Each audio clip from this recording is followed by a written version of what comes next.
और जैसे ही ये इलेक्ट्रॉन्स की गेनिंग करते हैं तुरंत ही कन्वर्ट हो जाते हैं अपने एनायन में, और उस एनायन को हम बोलते हैं हैलाइड आयन।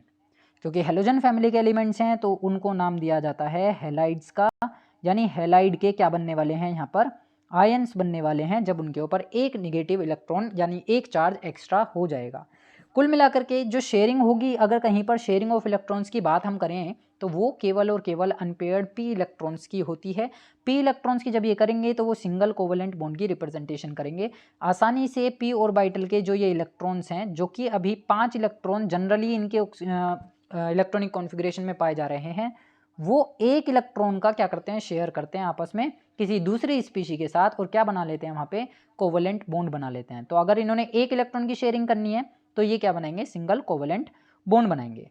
साथ ही साथ हम बात करें अगर इनकी इलेक्ट्रोनेगेटिविटी को लेकर के या इलेक्ट्रॉन एफिनिटी को लेकर के, तो वो बहुत हाई होती है। जैसा अभी मैंने बताया कि जितने भी हमारे हेलोजन एलिमेंट्स हैं उन सभी में जो इलेक्ट्रॉन्स होते हैं बहुत टाइटली हेल्ड होते हैं टुवर्ड्स द न्यूक्लियस।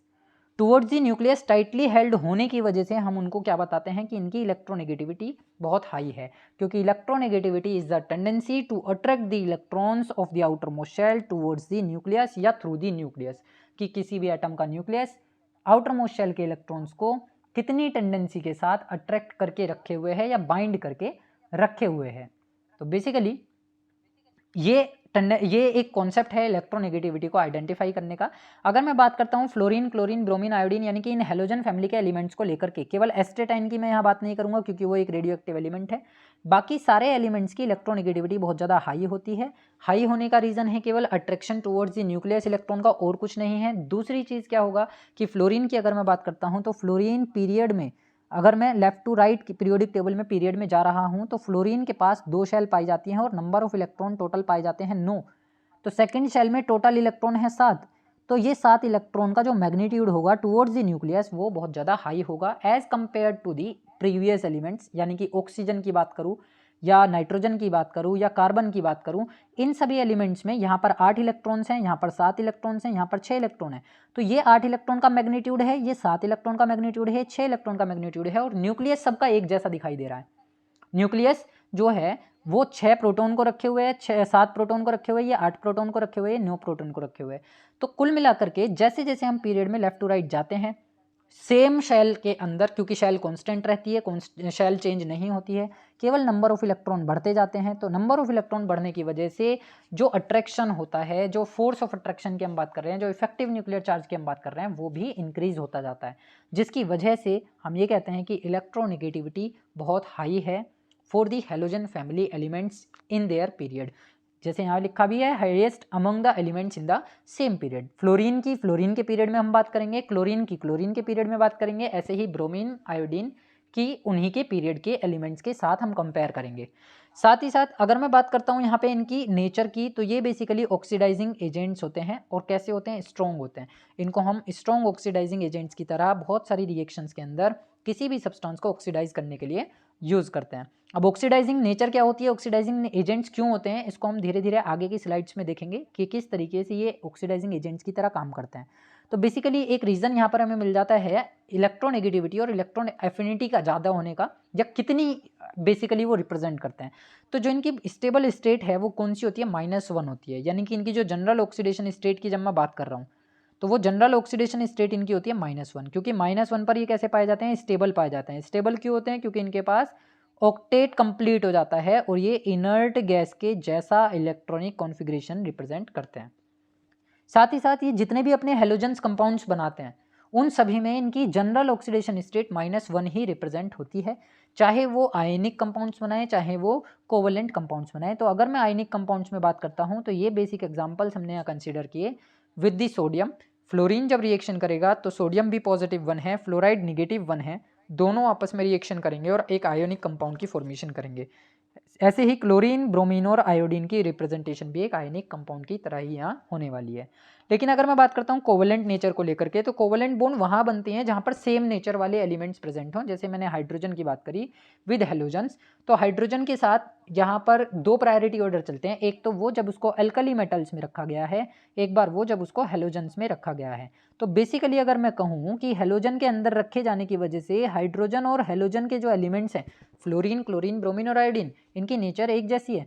जब नेचर एक जैसी होगी तो ये ना तो लॉस करेंगे ना ये गेन करेंगे आपस में, यानी कि ये ट्रांसफरिंग ऑफ इलेक्ट्रॉन्स की प्रोसेस को नहीं दिखाएंगे। इनका काम केवल और केवल शेयरिंग करने का होगा। जैसे ये इलेक्ट्रॉन्स की शेयरिंग करते हैं तो इनके बीच में क्या होने वाला है, ऑक्टेट कंप्लीट होगा बाय शेयरिंग, और ये बना लेंगे शेयरिंग से एक एक सिंगल कोवलेंट बॉन्ड। तो इस तरीके से ये आयनिक और कोवलेंट बॉन्ड फॉर्मेशन दोनों ही दिखाते हैं। बहुत सारे कंपाउंड्स में फ्लोरीन अपनी वेरिएबल ऑक्सीडेशन स्टेट को रिप्रेजेंट करती है। बेसिकली हो क्या रहा है, फ्लोरीन नहीं बाकी के एलिमेंट्स अपनी ऑक्सीडेशन स्टेट को वेरिएबल ऑक्सीडेशन स्टेट दिखाते हैं। रीजन क्या है उसका, क्योंकि फ्लोरीन के पास वैकेंट डी ऑर्बिटल नहीं होता। अगर हम फ्लोरीन का इलेक्ट्रॉनिक कॉन्फ़िगरेशन देखते हैं तो वो 2s2 और 2p5 होता है।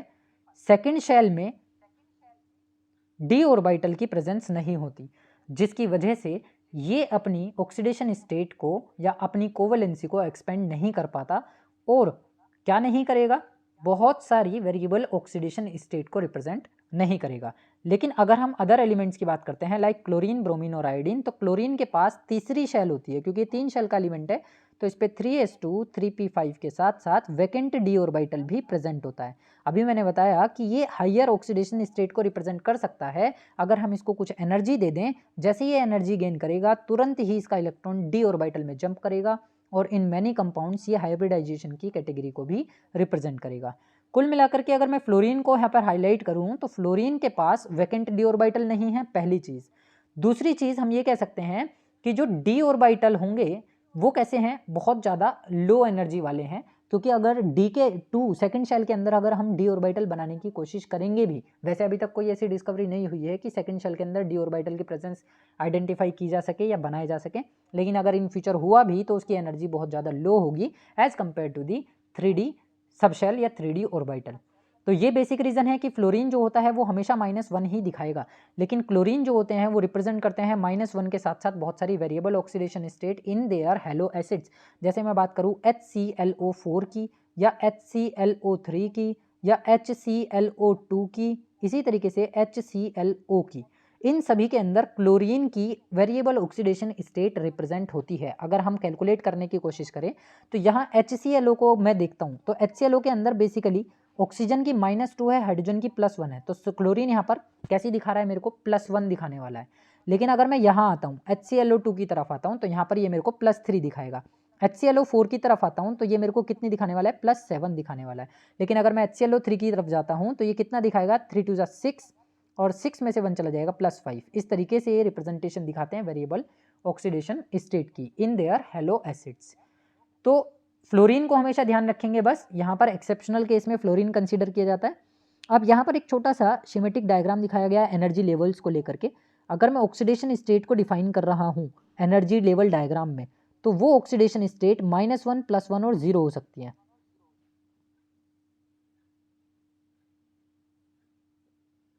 ये ऑक्सीडेशन स्टेट बेसिकली -1, +1 और 0 होंगी एट लोअर स्टेट, लेकिन अगर इनको हायर ऑक्सीडेशन स्टेट पर भेजा जाए तो ये +3 ऑक्सीडेशन स्टेट तक भी रिप्रेजेंट कर सकते हैं। अब जैसे कि अगर मैंने बात करी यहाँ, ये मेरे पास है 2s2, ये मेरे पास है 2p3 और ये मेरे पास 2d की मैं बात करूँ तो 2d तो है ही नहीं, तो अब मैंने फ्लोरीन को छोड़ दिया। अब मैं फ्लोरीन की बात नहीं करूँगा, मैं बात करूँगा क्लोरीन को लेकर के। तो क्लोरीन के पास 3s2 3p5 और ये है 3d0।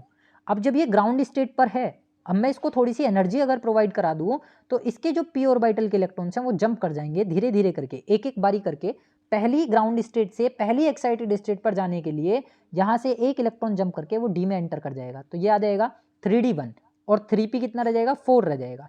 इस केस में जो ऑक्सीडेशन स्टेट है वो कितनी दिखाई दे रही है, एक डी में दिखाई दे रही है जो कोवलेंट बॉन्डिंग बनाने की नेचर है, और 2 दिखाई दे रही हैं p ऑर्बिटल में। तो बेसिकली यहाँ पर ये +3 ऑक्सीडेशन स्टेट को रिप्रेजेंट कर रहा है। लेकिन अगर मैं क्या काम करूँ, मैंने और ज़्यादा अमाउंट ऑफ एनर्जी इसको प्रोवाइड कराई, यहाँ से और अमाउंट ऑफ एनर्जी मैंने इसे प्रोवाइड कराई, तो ये वाला जो पेयर्ड इलेक्ट्रॉन है ये भी जंप कर जाएगा डी ऑर्बिटल के अंदर, और जैसे ये जंप करेगा तो कुछ ऐसा सिनेरियो होगा कि एस के दो पूरे के पूरे अपनी जगह पर है, पी के कैसे हो गए, 3 हो गए जो कि हाफ फील्ड दिखाई दे रहा है, जो अभी पेयर्ड इलेक्ट्रॉन था वो जंप कर गया डी के सेकंड ऑर्बिटल के अंदर। अब इस केस में जो कोवेलेंसी होगी या ऑक्सीडेशन स्टेट होगी वो टोटल +5 हमें दिखाई दे रही है, 3 पी की वजह से और 2 डी की वजह से। अब अगेन मैं इसको और अमाउंट ऑफ एनर्जी प्रोवाइड करा रहा हूँ। ये सब बात जो चल रही है वो हेलोजन एसिड्स के लिए चल रही है, जो अभी मैंने कंसीडर किए HClO, HClO4, HClO3, HClO2, इस तरीके के जो कंपाउंड्स होते हैं जिनमें वेरिएबल ऑक्सीडेशन स्टेट को रिप्रेजेंट करते हैं। तो बेसिकली यहाँ से क्या हुआ, अब मैं जब इसको more amount of energy provide कराऊंगा तो यहाँ S में से भी अपना एक पेयर्ड इलेक्ट्रॉन निकलेगा और D में जंप कर जाएगा। तो बेसिकली S का अनपेयर्ड हो गया, P के अनपेयर्ड हो गए, D के अनपेयर्ड हो गए। इस केस में जो ऑक्सीडेशन स्टेट होगी वो होगी +7। तो हायर ऑक्सीडेशन स्टेट इनकी +7 तक जाती है, -1, +1, 0, +3, +5 और +7 तक ये ऑक्सीडेशन स्टेट को रिप्रेजेंट करता है। अब जैसे कि यहाँ पर एक बेसिक एग्जांपल हमने ले लिया HClO का, एक एग्जांपल मेरे पास है HClO, एक है HClO2, फिर सिमिलरली एक लिया है हमने HClO3, एक लिया है HClO4। ये इनकी जनरल स्ट्रक्चर्स हैं कि किस तरीके से इनकी एटॉमिक स्ट्रक्चर जो डॉट स्ट्रक्चर्स होती हैं वो तैयार होती हैं। तो ये मेरे पास है HClO।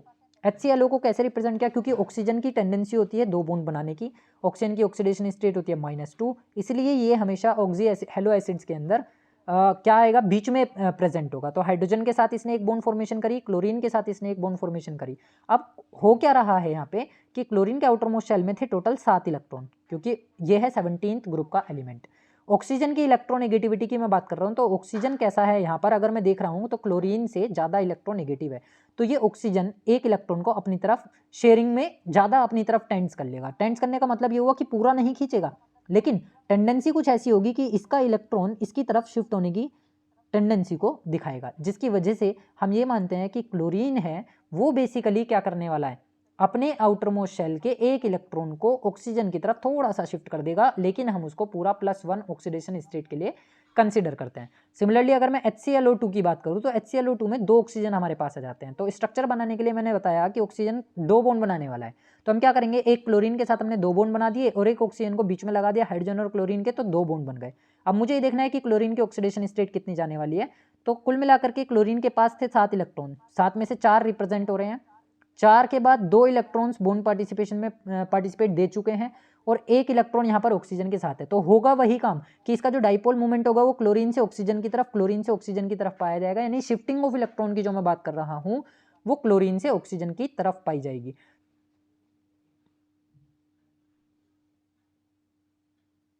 तो बेसिकली होता क्या है कि ऑक्सीजन की इलेक्ट्रोनेगेटिविटी की अगर मैं बात करूँ as compare to the chlorine, तो ऑक्सीजन की इलेक्ट्रोनेगेटिविटी ज़्यादा होती है।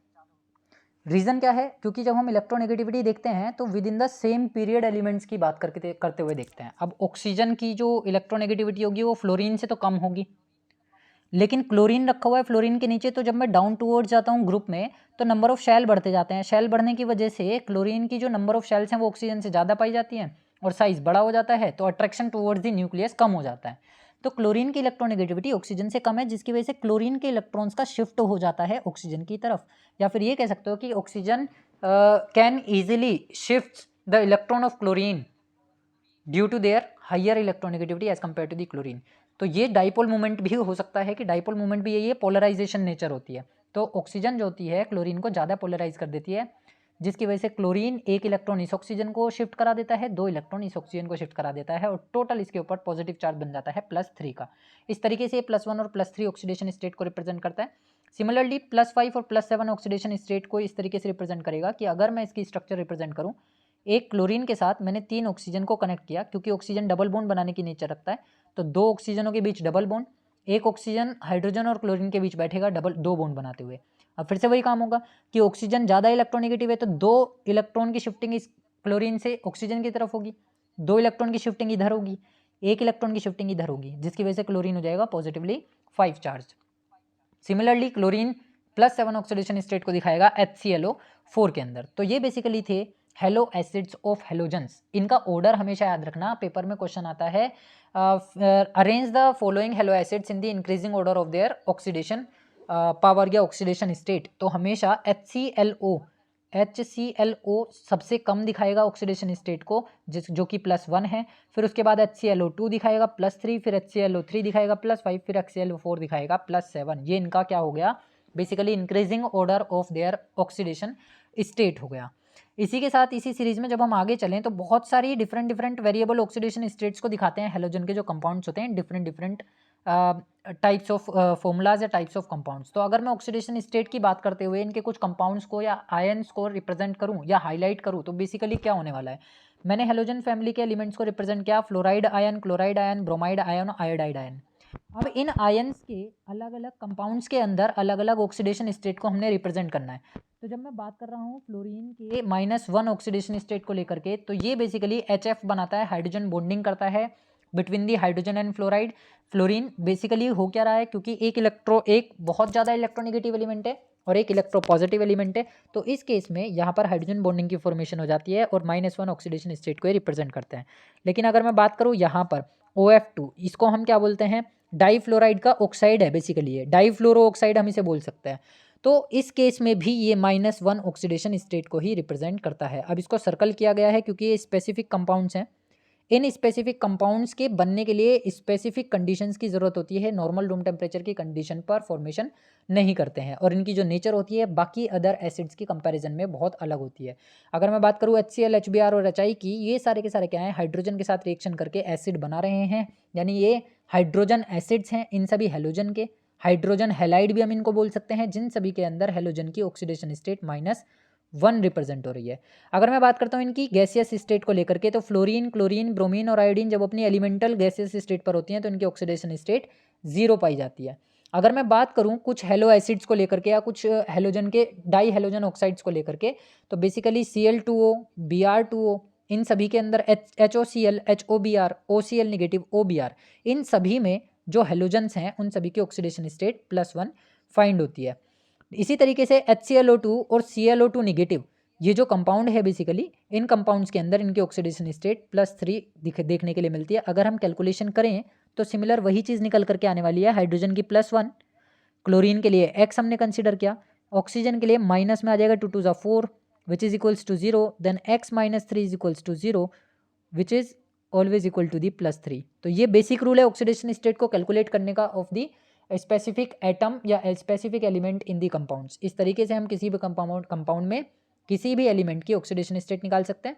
+4 ऑक्सीडेशन स्टेट को रिप्रेजेंट करने वाले कंपाउंड्स हैं ClO2, Br2, +5 मिलती है HClO3, HBrO3, I2O5, ClO3 negative, Br3 negative, HiO3, IO3 negative. अब यहाँ पर ये जो टेबल बेसिकली मेंशन की गई है वो किस लिए की गई है, उसका मोटिव क्या है, यहाँ से इन एसिड्स को हमें रखना है ध्यान। जितने भी ये एसिड्स या ऑक्साइड्स हमें यहाँ दिखाई दे रहे हैं उन सभी में +7 वाले और +5 वाले और +3 वाले मोस्ट इंपॉर्टेंट हैं, क्योंकि इन ऑक्सीडेशन स्टेट वाले ऑक्साइड्स के लिए एग्जामिनेशन में क्वेश्चन पूछे जाते हैं इंक्रीजिंग और डिक्रीजिंग ऑर्डर से रिलेटेड। तो ये हमेशा ध्यान रखना है कि +3, +7 और +5 वाली ऑक्सीडेशन स्टेट के कौन कौन से ऑक्साइड्स, कौन कौन से हेलो एसिड्स हैं और वो किस तरीके से अपनी ऑक्सीडेशन स्टेट को इंक्रीज होते हुए दिखाते हैं in different types of compounds with chlorine, bromine, iodine. अच्छा, फ्लोरीन में एक एक्सेप्शन यहाँ पर हम चीज़ देख रहे हैं कि फ्लोरीन जो है वो केवल और केवल -1 ऑक्सीडेशन स्टेट को ही दिखा रहा है या 0 ऑक्सीडेशन स्टेट को दिखा रहा है। इसके अलावा वो किसी भी कंपाउंड के अंदर +1, +3, +5, +7 ऑक्सीडेशन स्टेट को रिप्रेजेंट नहीं करता। अगर मैं फ्लोरीन को स्पेसिफिक करूँ फिर से, तो फ्लोरीन की वही प्रॉपर्टीज़ यहाँ पर हाईलाइट होती हैं कि फ्लोरीन के पास वैकेंट डी ऑर्बिटल नहीं होते, एक अनपेयर्ड p इलेक्ट्रॉन इसके अंदर पाया जाता है, मोस्ट इलेक्ट्रोनेगेटिव एलिमेंट ये होता है और इसकी ऑक्सीडेशन स्टेट -1 है क्योंकि इसकी इलेक्ट्रॉन एफिनिटी सबसे ज़्यादा है। बात करें अगर इसके ऑक्टेट को लेकर के, तो इसके पास वैकेंट डी ऑर्बिटल पाए जाने की वजह से, या फिर ये हम कह सकते हैं low lying empty D orbital इसके पास है ही नहीं, क्योंकि डी ऑर्बिटल की एनर्जी क्या रहेगी, कम रहेगी as compare to the higher energy d orbitals. तो उस केस में इलेक्ट्रॉन्स को प्रमोट करने के लिए एक हायर अमाउंट ऑफ एनर्जी की रिक्वायरमेंट होती है, तो जिसकी वजह से फ्लोरीन क्या दिखाता है, हाईएस्ट इलेक्ट्रॉन एफिनिटी दिखाता है। और इसके पास जो कंपाउंड्स हैं बेसिकली अगर मैं देखता हूँ, ये HFO, HFO2, HFO3 और HFO4 इस टाइप के कंपाउंड्स की फॉर्मेशन अगर करेगा भी तो सभी में जो ऑक्सीडेशन स्टेट है वो वेरिएबल हो जाएगी अगर मैं देखूं, जिसकी वजह से ये इस टाइप के कंपाउंड्स की फॉर्मेशन नहीं करता। अगर ऐसा कुछ हुआ कि इसके पास वैकेंट डी ऑर्बिटल होते तो ये इस टाइप के कंपाउंड्स की फॉर्मेशन जरूर करता, लेकिन इसके पास वैकेंट डी ऑर्बिटल नहीं है, तो उस केस में ये इस टाइप के किसी भी कंपाउंड की फॉर्मेशन नहीं करेगा और अपनी ऑक्सीडेशन स्टेट को फिक्स रखेगा जो कि -1 होती है। तो बेसिकली ये था हमारे पास अभी तक इस चैप्टर का केवल एक बेसिक इंट्रोडक्शन। इस इंट्रोडक्शन के अलावा अब हमारे पास कुछ फिजिकल प्रॉपर्टीज आ जाती हैं, उनका वेरिएशन आ जाता है। जैसे कि अगर मैं बात करूं मेल्टिंग पॉइंट को लेकर के, बॉइलिंग पॉइंट को लेकर के, डाउन दी ग्रुप में हम हमेशा यहाँ डिस्कस करेंगे, क्योंकि जो हेलोजन फैमिली के एलिमेंट्स हैं वो टॉप टू बॉटम ही रीड किए जाते हैं, ना कि लेफ्ट टू राइट हम उनके बारे में कोई भी स्टडी करने वाले हैं। तो अगर मैं मेल्टिंग पॉइंट को देखूं या बॉइलिंग पॉइंट को देखूं तो डाउन टूवर्ड्स जाते हुए हम एक चीज़ देखते हैं कि आयोडीन तक जाते जाते मेल्टिंग पॉइंट -220 से 114 तक आ रहा है। तो बेसिकली मेल्टिंग पॉइंट क्या हो रहा है, इंक्रीज हो रहा है। अगर मैं देखूं तो ये सबसे कम मेल्टिंग पॉइंट पाया जा रहा है फ्लोरीन का, क्योंकि ये मोस्ट इलेक्ट्रोनेगेटिव एलिमेंट। अच्छा, मेल्टिंग पॉइंट को माइनस में रिप्रेजेंटेड किया गया है। माइनस में रिप्रेजेंटेड करने का क्या मतलब है, ऐसे ही बॉइलिंग पॉइंट जो है वो भी माइनस में रिप्रेजेंट किया गया है। माइनस का 188, -34.7, फिर ये प्लस में आ गया 58.5, फिर ये प्लस में आ गया 184। अच्छा, मैंने कहा कि जो एस्टेटाइन है वो एक रेडियो एक्टिव एलिमेंट है, तो इसकी हम बात यहाँ पर नहीं करेंगे, क्योंकि रेडियो एक्टिव एलिमेंट्स के जनरली मेल्टिंग पॉइंट और बॉइलिंग पॉइंट हाई ही होते हैं। डाउन टूवर्ड्स जाते हुए जैसे जैसे हम नीचे की तरफ जा रहे हैं तो साइज क्या होते जा रहा है, बढ़ता चला जा रहा है। हमने एक चीज़ पढ़ी है कि नंबर ऑफ शेल्स क्या होते जा रहे हैं, इंक्रीज होते चले जा रहे हैं। पहली चीज़ तो पहला रीज़न तो यही काम करेगा कि जैसे जैसे तुम डाउन टूवर्ड्स आओगे तो इनकी स्टेट भी मैटर करेगी कि ये किस स्टेट पर रूम टेम्परेचर पर पाए जाते हैं। साथ ही साथ इनकी नंबर ऑफ शेल्स यानी इनका साइज भी मैटर करेगा कि इनमें क्या साइज बेसिकली देखने के लिए मिलता है। तो अगर मैं फ्लोरीन और क्लोरीन की बात करूं तो ये गैसियस स्टेट पर मिलती हैं एट रूम टेम्परेचर। ब्रोमीन की बात करूं तो ये लिक्विड स्टेट पर मिलता है एट रूम टेम्परेचर। आयोडीन की बात करूं तो ये सॉलिड स्टेट पर मिलता है एट रूम टेम्परेचर। तो गैसियस स्टेट में भी फ्लोरीन की इलेक्ट्रोनेगेटिविटी ज़्यादा है, ये इलेक्ट्रॉन एफिनिटी ज़्यादा दिखाता है, जिसकी वजह से इसका मेल्टिंग पॉइंट कम होता है। क्लोरीन में एनामोलस बिहेवियर ज़्यादा पाया जाता है। क्लोरीन के अंदर बहुत सारे एनामोलस बिहेवियर्स होते हैं, एनामोलस प्रॉपर्टीज होती हैं, जिनको हम चैप्टर के लास्ट में डिस्कस करेंगे कंपैरिजन के साथ फ्लोरीन और क्लोरीन के कंपाउंड्स को लेकर के। फिलहाल के लिए ये चीज़ें ध्यान रखनी है कि फ्लोरीन और क्लोरीन में एक वेरिएशन होता है हमेशा ऑर्डर्स में, कि क्लोरीन का जो होता है वो ज़्यादा पाया जाता है, फ्लोरीन का जो होता है वो कम होता है। तो यहाँ पर ध्यान रखना है कि जो गैस स्टेट है क्लोरीन की और फ्लोरीन की, उसमें मेल्टिंग पॉइंट क्या है, कम है। ब्रोमीन लिक्विड है तो उसका मेल्टिंग पॉइंट और बॉइलिंग पॉइंट ज़्यादा हो गए। आयोडीन सॉलिड है तो इसका मेल्टिंग पॉइंट बॉइलिंग पॉइंट और भी ज़्यादा हो गया, due to increase in size, due to increase in the number of shells, due to increase in the number of electrons, due to increase in the electronegativity, due to increase in the electron affinity. ये सारी चीज़ें यहाँ पर factor काम करते हैं। ये basically एक ग्राफिकल रिप्रेजेंटेशन है जो स्पेक्ट्रोस्कोपिक मशीन्स के थ्रू रिप्रेजेंट किए जाते हैं, या फिर ग्लास ट्रांजिशन टेम्परेचर मशीन्स के थ्रू इनको काउंट किया जाता है। उसमें काउंट करने के बाद हमें ये देखने के लिए मिला कि जो फ्लोरीन, क्लोरीन, ब्रोमीन, आयोडीन, ये जो हेलोजन फैमिली के एलिमेंट्स हैं, अगर हम इनको एक एक्स एक्सिस पर इस तरीके से रिप्रेजेंट कर रहे हैं और इनके बॉइलिंग पॉइंट को अगर ग्राफिकल रिप्रेजेंटेशन में मैं देखूं तो फ्लोरीन का सबसे नीचे जा करके मिल रहा है, क्लोरीन का फिर उसके ऊपर मिल रहा है, फिर उसके बाद ब्रोमीन का है, फिर उसके बाद इसी तरीके से आयोडीन का है, फिर लास्ट में आकर के किसका है, एस्टेटाइन का है। तो ये नीचे से ऊपर की तरफ ग्राफिकल रिप्रेजेंटेशन क्या होती जा रही है, बढ़ती चली जा रही है।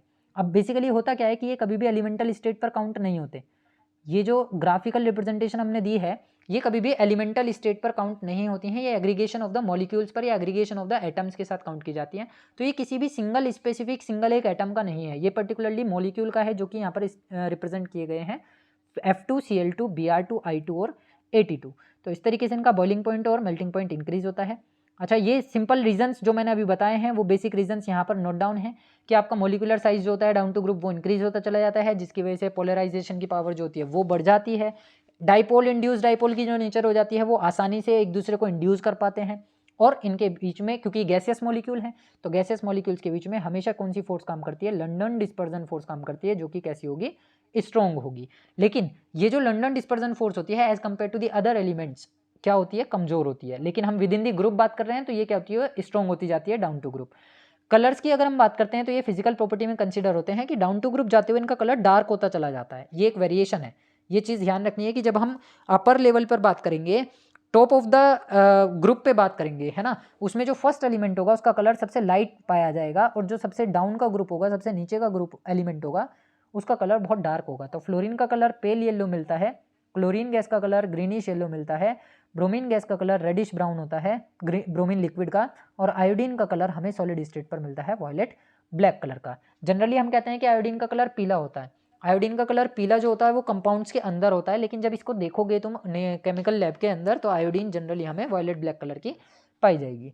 साथ ही साथ हम इनके अपीयरेंस को चेक कर सकते हैं इन दी कलर फॉर्मेशन के साथ। तो बेसिकली ये क्लोरीन का कलर है जो कि इस ग्लास जार के अंदर, ये क्रोमेटोग्राफी जार है, क्रोमेटोग्राफी जार के अंदर क्लोरीन गैस को फिल किया गया है। जैसा कलर हमें दिखाई दे रहा है बेसिकली इसको पेल येलो कलर से रिप्रेजेंट करते हैं।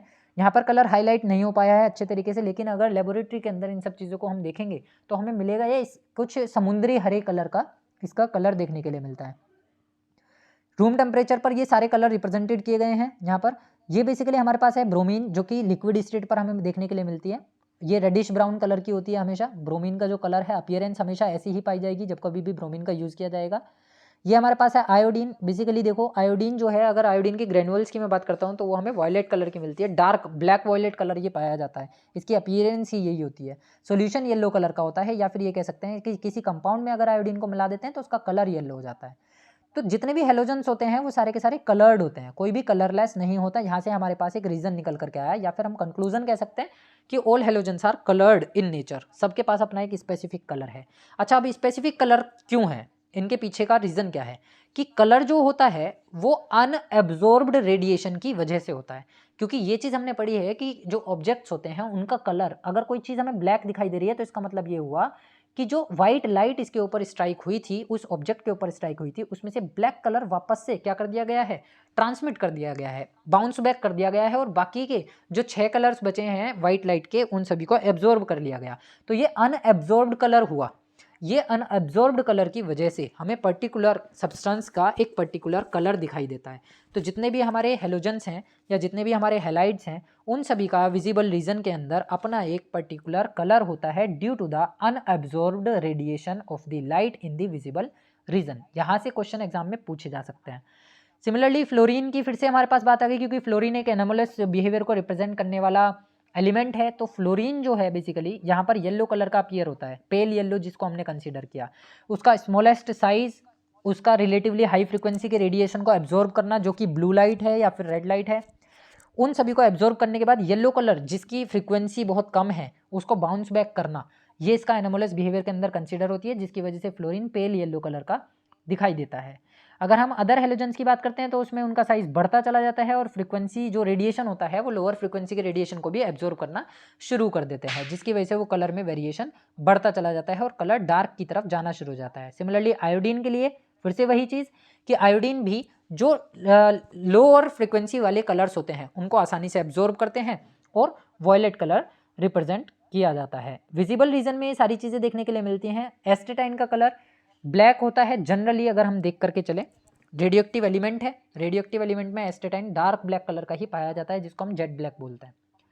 तो हेलोजन जितने भी होते हैं वो डिफरेंट कलर्स के पाए जाने के साथ साथ अपनी डिफरेंट सोल्यूबिलिटी भी दिखाते हैं इन दी वाटर या इन दी डिफरेंट सॉल्वेंट्स। आप इनको आसानी से अलग अलग सॉल्वेंट्स के अंदर डिजोल्व करा सकते हो और ये आसानी से डिजोल्व हो भी जाते हैं, क्योंकि इनको अपना स्टेबल ऑक्टेट करना होता है, या फिर ये कह सकते हैं कि आउटरमोस्ट शेल में 8 इलेक्ट्रॉन करने होते हैं। तो बेसिकली अगर मैं इनकी प्योर फॉर्म को और वाटर के साथ सॉल्यूशन को देखूं तो वो किस तरीके का एक वेरिएशन हमें दिखाते हैं। तो फ्लोरीन, क्लोरीन, ब्रोमीन, आयोडीन की हम बात कर रहे हैं। जनरल जो इनका प्योर फॉर्म में कलर है pale yellow, greenish yellow, reddish brown, violet black. पानी में डालते के साथ ही पेल येलो रहेगा, लेकिन ग्रीनिश येलो पेल येलो में कन्वर्ट हो जाता है, रेडिश ब्राउन येलो में कन्वर्ट हो जाता है, वॉयलेट ब्लैक येलो दिखाता है लेकिन ये बहुत कम सोल्यूबल होता है, आयोडीन पानी के साथ सोल्यूबिलिटी नहीं दिखाता। और पोटेशियम आयोडाइड का एक सॉल्यूशन जो कि एक्वस स्टेट पर हम लेबोरेटरी के अंदर यूज़ करते हैं वो ब्राउन कलर का पाया जाता है। अगर मैं इसको 1,1 ट्राइक्लोरो इथेन के साथ डालता हूँ, 1,1 ट्राइक्लोरो इथेन का क्या मतलब हुआ, एक कार्बन पर ये मैंने 3 क्लोरीन लगा दिए, ये हो गया 1,1 ट्राइक्लोरो, 1,1,1 ट्राइक्लोरो, और ये हो गया CH3 ग्रुप। तो कुल मिलाकर के ये बन गया 1,1,1 ट्राइक्लोरो इथेन। अब जब मैं इसके अंदर इन कंपाउंड्स को डालता हूँ बारी बारी से, तो पेल येलो रहता है, ग्रीनिश येलो में कन्वर्ट हो जाता है, रेडिश ब्राउन ऑरेंज हो जाता है, वॉयलेट ब्लैक वॉयलेट हो जाता है। ये कलर वेरिएशन हमें देखने के लिए मिलता है हेलोजन फैमिली के एलिमेंट्स का इन डिफरेंट कंपाउंड्स और इन दी प्योर स्टेट्स। जितने भी हेलोजेंस हैं वो नॉन पोलर मॉलिक्यूल्स हैं, क्योंकि गैसेस स्टेट पर मिलते हैं, डाइमराइज फॉर्म में मिलते हैं, डायटोमिक फॉर्म पर मिलते हैं। पोलर सॉल्वेंट जिसमें कि मैं वाटर को स्पेसिफिक करूंगा उसके अंदर ये बहुत अच्छे सोल्यूबल नहीं है, इजीली सोल्यूबल नहीं है, इनकी सोल्यूबिलिटी डाउन टूवर्ड्स नीचे जाते हुए डिक्रीज होनी शुरू हो जाती है। लेकिन ऑर्गेनिक सॉल्वेंट्स के अंदर ये इजीली सोल्यूबल हैं, जैसा अभी हमने देखा 111 ट्राइक्लोरोइथेन के अंदर इनका कलर वेरिएशन बहुत स्पेसिफिक हुआ और बहुत डार्क होता चला गया और भी अच्छा कलर को ये दिखाते चले गए। तो बेसिकली ये कलर्स का वेरिएशन दिखाया गया पानी के अंदर। जब हमने बारी बारी से इन हेलोजेंस को पानी के अंदर डिप कराया तो पहली वाला जो केस है वो क्लोरीन का है, दूसरा केस ब्रोमीन का है और तीसरा केस आयोडीन का है। तो इस तरीके से वाटर के अंदर जाकर के ये अपने कलर को चेंज करते हैं। सिमिलरली अगर मैं इनको किसी ऑर्गेनिक सॉल्वेंट के अंदर डालता हूं जो कि 111 ट्राइक्लोरोइथेन है, ये सब बेसिकली केमिकल टेस्ट हैं, ये लेबोरेटरिकल टेस्ट है for fluorine, fluoride ion, chloride ion, bromide ion और आयोडाइड आयन। तो जब मैं इनको 111 ट्राइक्लोरोइथेन में डालता हूँ यानी किसी ऑर्गेनिक सॉल्वेंट में डालता हूँ तो ये इस तरीके से अपना वेरिएशन दिखाते हैं। फर्स्ट वाला is for chlorine, second one is for bromine और third one is for iodine. तो ये बेसिकली कलर वेरिएशन हो जाता है हमारे पास और इसी के साथ यहाँ पर हमारी जनरल प्रॉपर्टीज खत्म हो जाती हैं। जनरल प्रॉपर्टीज कौन सी? जो पीरियोडिक ट्रेंड्स को रिप्रेजेंट अभी नहीं कर रही हैं, ये इनकी स्पेसिफिक करेक्टरिस्टिक्स हैं। ऐसी करेक्टरिस्टिक्स कोई और फैमिली के एलिमेंट्स रिप्रेजेंट नहीं करते हैं, ये केवल हेलोजन एलिमेंट्स के पास ही प्रेजेंट होती हैं। कल की क्लास में, कल की वीडियो में हम डिस्कस करेंगे फिजिकल प्रॉपर्टीज को लेकर के कौन सी फिजिकल प्रॉपर्टीज की हम बात कर रहे हैं जो कि जनरल ट्रेंड्स को दिखाती हैं, जैसे इनका एटॉमिक साइज, इनकी आयोनिक रेडियाई, इनकी इलेक्ट्रॉन एफिनिटी, इलेक्ट्रोनेगेटिविटी, उनका वेरिएशन क्या है, या फिर साथ ही साथ हम यहाँ पर देख लेंगे कि किस तरीके से ये अपने ऑक्साइड्स की फॉर्मेशन करते हैं और क्या उनका वेरिएशन पाया जाता है।